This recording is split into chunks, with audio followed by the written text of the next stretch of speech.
Okay, hi, welcome. We had a little hiatus because of Thanksgiving and Hanukkah, but we're back. Hi. We missed actually two parashiot that I will talk about now because it's connected to the whole story, the whole Yosef story, right? And this Parashat Vayigash, actually, immediately continues where last week's Parashat Miketz left off. So basically, before we get into the details of this parasha, I just want to reiterate that we've been speaking about the fact that in Bereshit, these actions and relationships and people and events, they're paradigms for us, right? They're building the nation, building the world. And I want to we looked at many different relationships, many different people, many different paradigms in the Avot. And this class, I want to focus on the brothers, Yosef and his brothers. Which not only I'm going to focus on, but obviously God, the Chumash itself focuses on and has a big chunk of the book be about the brothers and their story, So I want to talk about a few aspects of that. There's many, many things to say, obviously, but I want to talk about a few aspects of that in this week's parasha. And then we could sort of sum it all up next week when Yaakov is dying and blesses all the brothers. It's all obviously going to be different themes from that as well.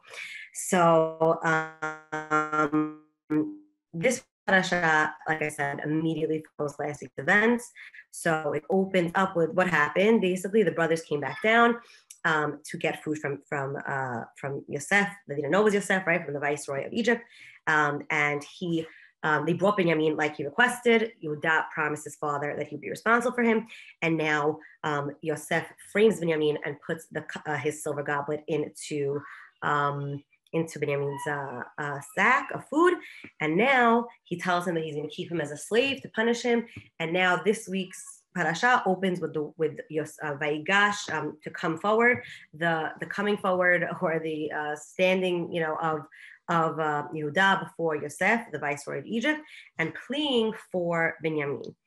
And I want to basically look at his plea. And this plea, actually, as we know, right, if you keep reading, it changes Yosef's mind. He doesn't decide to keep Binyamin, and he ends up revealing himself, right? We know that. So here, I want to share the screen a second just to bring some psukim. And it's very interesting because we see this is one of the most intense speeches, and it really changes the whole trajectory of what's happening here. But why is it so amazing, right? Because at first glance, it seems like Yehuda is saying a lot of things that Yosef already knows, right? Because he's saying, we came down for food. You told us we were spies. You wanted us to bring our brother. We went to our brother. We told you we had a baby brother and another brother that was dead, no longer with us. And it seems like there's a lot of these things that he already knew. So why did what about this speech really, really was unique and changed Yosef's mind about the way he's treating his brothers? Before we go into that, I want to look at and think about Yosef's actions and his actions towards the brother and this whole chain of events that happened. And was he, one second. Okay, sorry, no. So why these actions, what Yosef's actions, what the intent of their actions were? Was it a vengeful thing that he wanted to, get back at his brothers for the way they acted towards him? Or was there some intention and planning of this? And many different hachamim, many different interpretations, many different rabbis claim that this was all intentional on Yosef's part in helping them achieve tshuva, or not necessarily helping them, but seeing if they have done tshuva for what they did to him. So it's not necessarily vengeful, but it's seeing if they changed. And we see in the beginning of this whole thing, when he first sees them, it says that that Yosef recognized his brothers, but they didn't recognize him. Now, obviously on the surface level, you could say, yeah, they were dressed the same, they look the same, they were already, towards adulthood, so they might have not changed so much in terms of, their beard and their dress. But Yosef, he was a young kid at the time, he was a teenager, so he must have, not only did he age, but he also now is dressed in the, as the viceroy of Egypt and in all the, all the fancy garb, I guess, whatever he was wearing, and looked like an Egyptian, and they looked the same. So that's on the surface level of what that means. But on a deeper level, you could interpret it as saying he recognizes them because they acted the same. They didn't change. And he changed, he grew, he changed, he developed himself. So Yosef wants to see, are they in the same state? Are they the same, acting the same as they did, or did they change? So how do we see him playing out these actions to sort of mimic what happened to him and see if it changed? So he puts Shimon in jail, right? In the beginning, when he accuses them of being spies, he puts Shimon in jail and says, I won't release Shimon from jail until you bring down Binyamin and prove to me that you're not lying about this other brother and you're not spies. And this is sort of mirroring the fact that when Yosef himself was thrown into the pit, into a place where he couldn't get out of, right? Locked up, so to speak, right? Locked up in jail, stuck in a pit. It's mirroring that. And the brothers actually realize this, and they say amongst themselves, not realizing that Yosef understands, because there's a false interpreter between them, because he's pretending that he only is Egyptian, and he hears them say, maybe this has to do with what we did to Yosef years ago. They're starting to bring up that again. And so they're realizing that maybe this isn't a coincidence. And obviously from Yosef's side, this is not a coincidence. And he tells them to bring down Binyamin. Now, what is so significant about this? This is majorly triggering to the brothers, because let's look at this from the perspective of the brothers. A lot of times we focus this on the perspective of Yosef and of Yaakov, and how could Yaakov send Binyamin down? It's his only son left from Rachel. But let's look at it from the perspective of the brothers for a second. Their whole lives, well, actually, besides that, I'll say that. Their whole lives, the sons of Leah knew that Rachel was the chosen wife, the loved wife, more than their mother.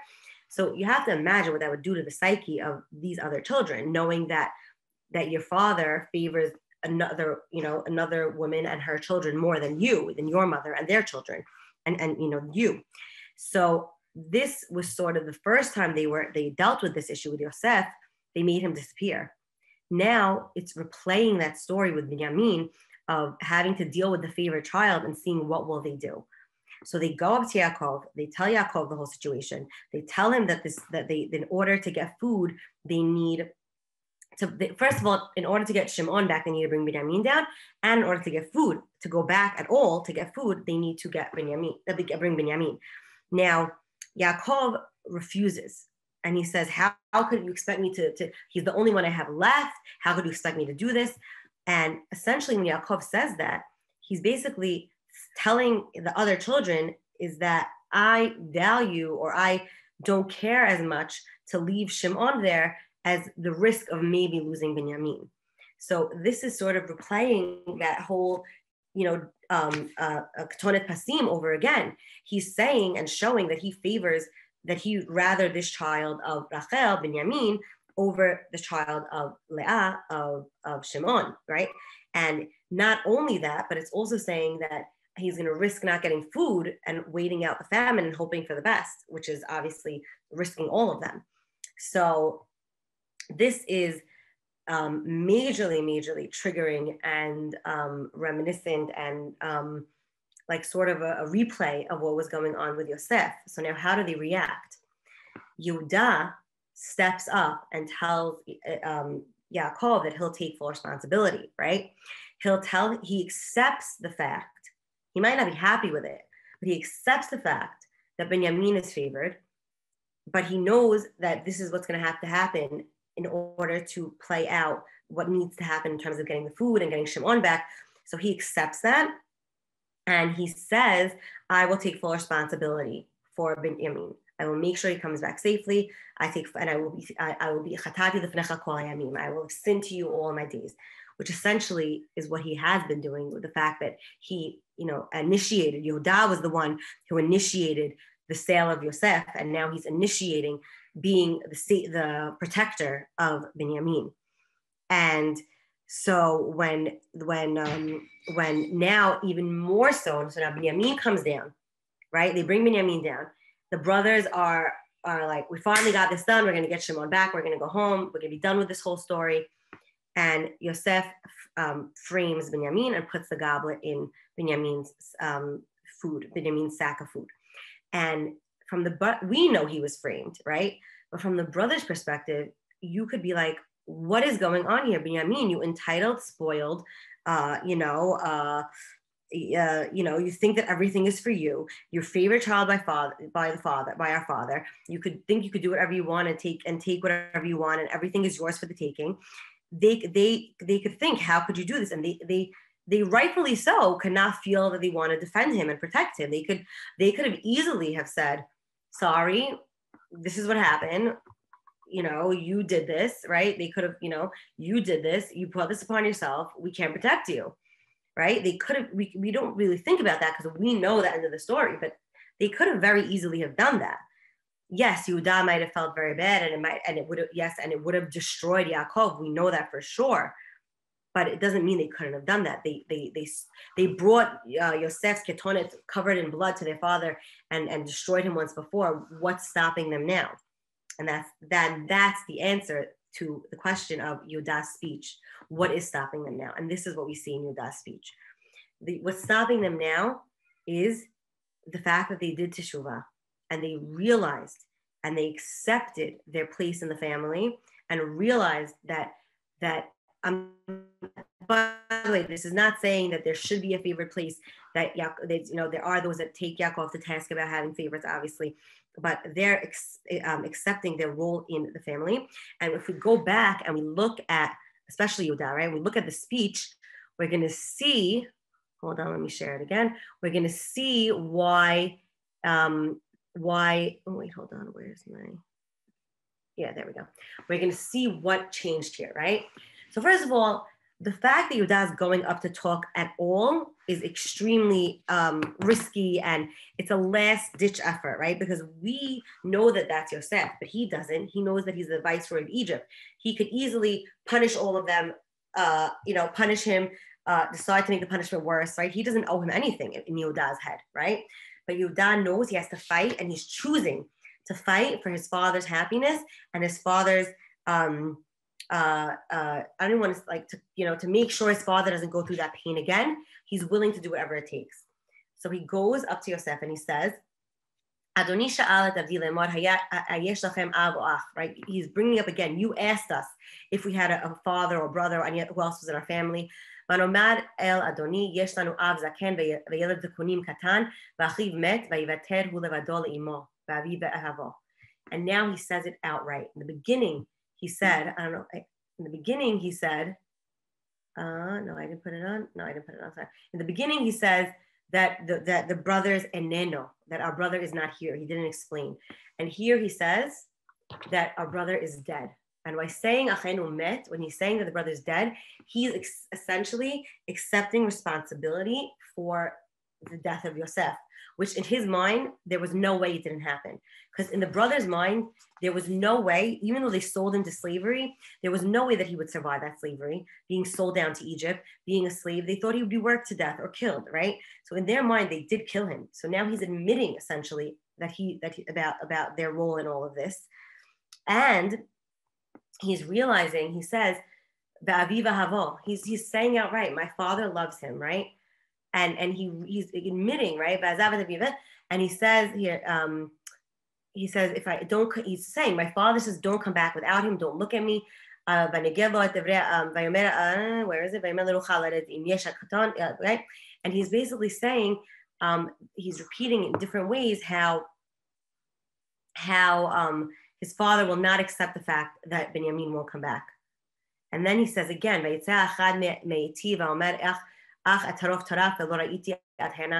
He's repeating what happened to, he's not repeating, he's revealing what happened to Yosef, that he was lost, that he was killed.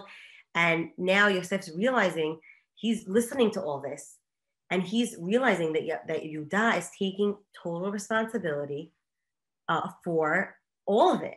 Not only is he taking responsibility for Binyamin, but he's taking responsibility for everything that happened with Yosef.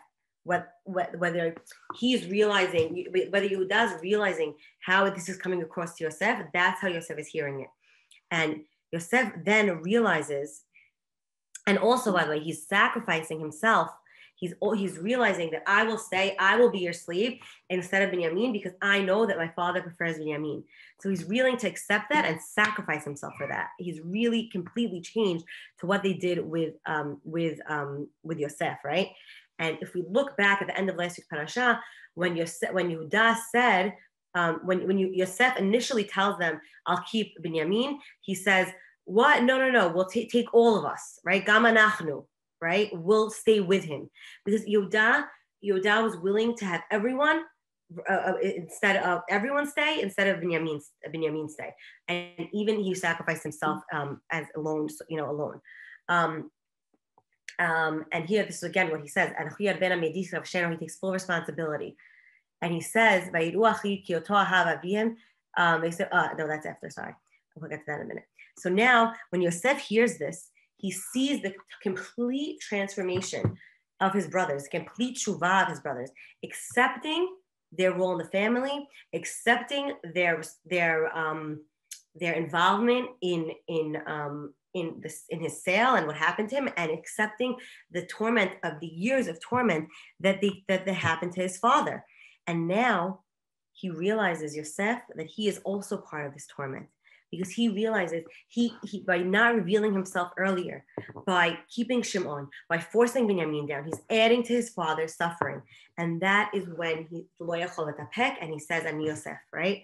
This whole shift, this whole saga is now coming to a head because the brothers finally took responsibility and finally are fixing not only the relationship with their father by making sure Binyamin comes back, but also with Yosef by admitting what they did and reconciling. And when we see this whole thing ends, which is very interesting, I'll show it a sec. It ends with the fact when it says, hold on. We see it ends with the fact he falls first on Binyamin, which we'll talk about in a minute about the relationship between Yosef and Binyamin, and he cries and he hugs him. He kisses all the brothers and he cries on all the brothers. This big reconciliation. And after that, his brothers spoke to him. Why did I stop share? Okay, yeah, sorry, no slideshow. And why is this so significant? We don't hear what he says, what conversation they have. We don't have anything about what this conversation was significant. But when we look back to the beginning of all this, the first time when this all starts, it's Vayiru achiv ki oto ahav avihem mikol echav vayisnu oto velo yachlu dibro l'shalom. When the brothers see that Yaakov loved Yosef more, they can't talk to him. They hate him. But now, when Yehuda admits and says it outright and sees Binyamin is the one that their father loves, and he accepts that, and now they're able to talk. So this is the first step. This is the first step of fixing this estrangement between brothers, fixing this problem between brothers, is they're able to finally, after all these years, have a conversation with one another. And just that, it's the first step. But just that is a big step in this relationship. And this whole thing is merely the beginning, because we're going to see these challenging feelings between the brothers, between the children of Leah and the children of Rachel, will go on into later generations. And before we go into that, I want to take a look at specifically at Yosef and Yehuda and see them as individuals, and also how this relationship plays out as them, within them and their tribes and their children. Because in a way, we can look at Yosef and Yehuda as the paradigmatic children of Rachel and Leah, respectively. Why? Well, Yosef is more obvious because Yosef is the Bechor of Rachel, right? So he's, the Bechor of Rachel, he's her main child. And even though Yehuda is not the Bechor, he takes on the leadership role because the first three of his brothers failed. Reuven fails with the episode of Bilhah. Shimon and Levi fail with the episode of Shem, right? And we see this when later Yehuda gets malchut, right? Yaakov blesses him with malchut before his death, and Yosef gets pishnayim as the bechor with two shvatim of Menashe and Ephraim. And when they go down to Egypt, right? When now at the end of this parasha, when Yaakov and the family go down to Egypt to reunite with Yosef, he sends Yehuda first as the leader to set up the way. And we also know We know the most about Yehuda and Yosef over all the other brothers. We see who they marry. We learn about their children and how they have their children and what they name their children and why they name their children, right? This is very reminiscent of the stories we have with the Avot and their children and their wives. We learn all about that. We learn also with their sons, with their two sons that we learn about, Peretz and Uzzah, which are the sons of Yehuda from Tamar, and Menashe and Ephraim. We see that both of them have the second one be the leader, right? Peretz is the one who has his hand out first, and he becomes the Bechor, even though he physically, the rest of him came out after his brother. And Ephraim becomes the Bechor, so to speak, and the leader because Yaakov sikhalet yadav, right? And he becomes the more important brother over his brother. And we see also in their life that they are the only brothers that don't marry Canaanite women. Well, Yehuda does, his first wife, but she, it obviously fails. We don't even know her name. And then he does sort of teshuvah and fixes that. But Yosef marries an Egyptian woman, right? And so by not marrying Canaanite women, this mirrors also what Abraham wanted for Yitzchak and what Yitzchak wanted for Yaakov. Presumably all the other sons married Canaanite women because they were in Canaan. We never hear any differently. But they, we know, marry outside like their father and grandfather wanted. We also see that, well, this is talking about more generational. We see, which I want to talk about, how these problems, these wounds, they continue, this drama. Again, it's a paradigm for all generation, that they're the only tribes who don't sin in Chet HaMeraglim, right? Yoshua and Caleb, who are the only Meraglim that don't say bad about the Aretz, they are from, Yoshua's from Shevet Ephraim, which is Yosef, and Caleb is from Yehuda. And they are the only two tribes that are not involved in that sin. We also see they're the only ones that get a land, a specific city. They all get land, obviously. They all get Nachala, but they get a specific city. Yosef gets Shechem, and Yehuda gets Hebron through Caleb after Chet HaMeraglim, but he doesn't sin. He gets Hebron, and we see that this is interesting because those cities are where the Malchut starts for those Shvatim. When David becomes king, who is from Yehuda, Malchut Yehuda, he starts being king in Hebron. He doesn't become king over all of Israel. He starts being king in Hebron. And we see when the Malchut splits, unfortunately, and Rechavam starts to be king, who's from Ephraim, right? Rechavam's from, he starts in Shechem, okay? In Shechem. So the Malchut Yisrael and Malchut Yisrael throughout Sefer Melachim is a lot of times synonymous with Ephraim because so many of the kings came from Ephraim, from Yosef's lineage.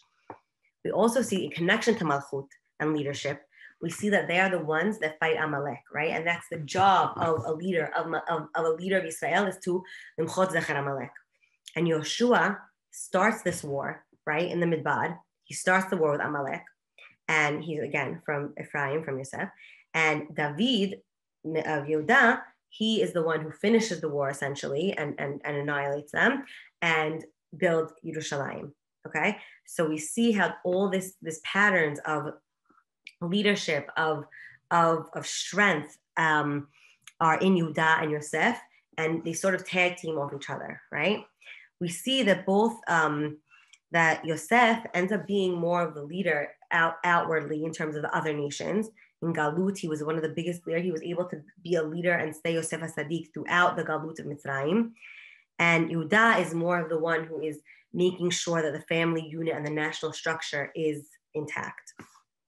And we see that just like Abraham had one chosen son in Yitzchak, and Yitzchak had one chosen son in Yaakov, it seems that Yaakov has two chosen sons with Yosef and Yehuda. Now, why? Why do these two sons get chosen? Meaning all the tribes get chosen, but in terms of real leadership and real malchut, right? It's Yehuda and Yosef. And this is a connection to something we spoke about previously, is the fact that his two wives, Rachel and Leah, were equally ezer kenegdo, and he needed equally those imahot and those wives to build the nation, so they equally have a chosen son to continue leading. Now I want to ask, we spoke a lot about Yosef and Yehuda.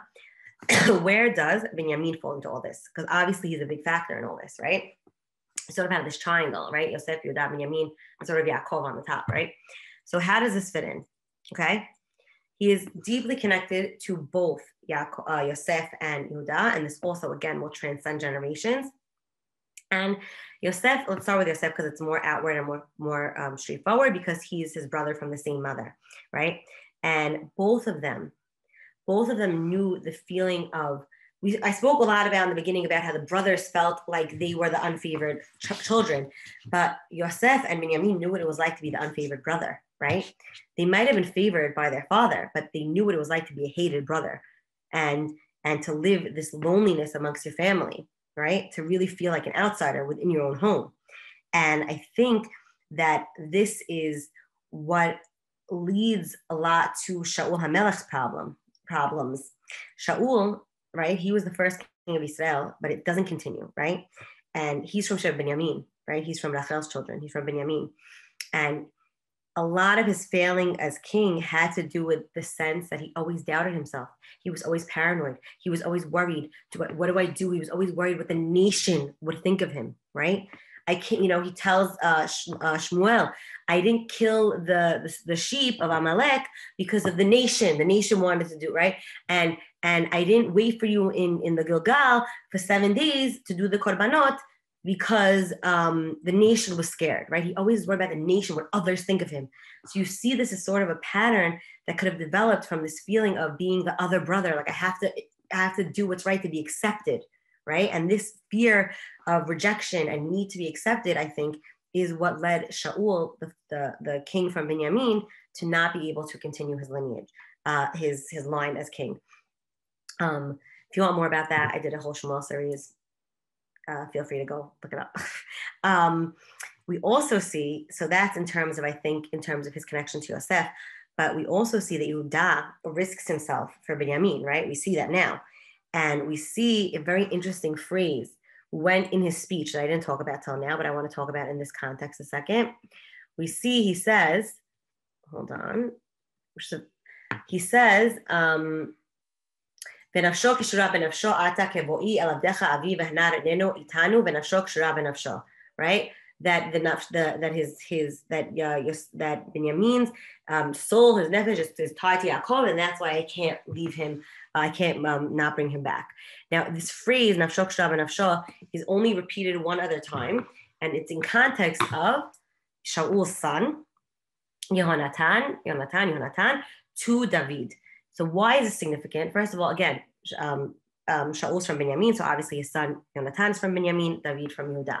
So let's look at what happens here. David fights Goliath, right? And he wins, right? He kills Goliath. And now he goes up to Shaul, and he's, showing, we won Goliath, we killed Goliath, we won the war. And after that, Shaul sort of takes him in as a son, right? Shaul doesn't let him leave the palace. And he brings him into his inner circle, right? And if you're Yonatan and you see your father do this, again, we see this idea of favoritism with a father/father figure. How would you feel watching your father choose and prefer this other person that's not you? So unlike the brothers, Yonatan is the opposite. It says, he has an immense love for David. And Yonatan is an incredible example. Again, if you want to learn more about this, go into Shmuel. It's amazing. I love this whole character development, but I'll touch upon it now in this context. Is he, right? Oh, sorry, I think I might have copied the in the wrong order. But basically, he loves him and he makes a brit with him. And he said, he makes a brit through his me'il. Again, reminiscent of the ketonet of Yosef, right? This idea of clothing and sharing of clothing and saying, I'll give you my me'il. And what is this me'il? This me'il is the me'il of a prince, right? It was a special, unique cloak of a prince, right? And later it talks about the fact that when it has the rape of Tamad, it says how with Amnon and Tamar, with David's children, it says that the king's children wore these very special, elaborate coats. So he's giving this to David and making a brit with him, and doing this the opposite of what the brothers did. Right? He's embracing the one that his father is choosing and accepting that, as opposed to the brothers. And here, a Benjamin, right, Yonatan, who's a Shev Benjamin, protects David throughout his father's whole craziness of trying to kill him. He protects him the same way Yehuda protecting Janice before. And and we see that Yonatan is the example for realizing your place, accepting your place, and realizing that that by helping someone else achieve their greatness, it doesn't leave you. You don't lose anything out from your own greatness. And it's the same thing. It's just interesting. It's the message of, I think, a little bit cliche maybe, but it goes into this idea of in Hanukkah, right? We just did Hanukkah, right? That when one candle lights another, it doesn't lose anything. It can continue growing. So when you're helping everyone achieve their own potential and their own uniqueness, you're not losing anything. We're all gaining, right? There's more light, right? So when we as individuals help each other with our uniqueness and helping us achieve our greatness, we're not losing anything. So it took the brothers a very long time to realize that. And it took Yonatan, eventually Yonatan realizes that and helps David throughout the whole drama of that. And even when, which is interesting, when the Malchut splits later in 7 Melachim, when the kingdom splits to Malchut Yisrael, Malchut Yehuda, Sheva Binyamin always stays with Yehuda, which is very interesting. They're always connected after this. So I think it's interesting to realize and to sort of sum up is we see this continued pattern of favoritism, which has been a problem throughout the whole Bereshit, essentially, right? With the favored wives, with the favored children, favored siblings, right? And we see that it's not completely solved here, but it's sort of the first stepping stone of solving it. And we see that even though not happy with it, the brothers, mainly Yehuda, accept this. And then once they accept it and accept each of their places, they could reconcile and move forward. And I think that this is why, or one of the reasons why Yehuda gets malchut. Because what's a melech? What's a king? A king is a good king is one who is able to take the attributes of all the people in their land, of all their subjects, and build it into something, an empire, right? Build it, use everyone's abilities, all the different people in their kingdom's abilities to work as a unit. And Yehuda realizes this and realizes on a smaller level, right? We have to work as a family unit. And that translates to his malchut of realizing we have to take all the shvatim and all the people in the nation and all their roles and build on each other and bring unity. And I think that this is sort of the message of why I think it says Mashiach ben Yosef and Mashiach ben David, from Yehuda, is because when we're able to take both these sides of the family and really reunite as a family and really take everyone's individual mission, individual strengths, and build upon each other, then we'll be able to have be united as a nation. And then that will essentially bring us the Mashiach and bring us our autonomy and our strength and our connection to God. All these things will come when we realize that we're not in this alone. Oh, we're not. Sweetie, honey, go to sleep. Sorry. And we're not in this alone. And that will hopefully bring Mashiach. So I think that really the lesson from all of this and the main turning point in and why this speech that seems a little benign is so poignant is because it's fully taking responsibility for our role, fully taking responsibility for our actions and how they play out with everyone else, and realizing that how important all those interwoven relationships are and to be conscious of those. So thank you.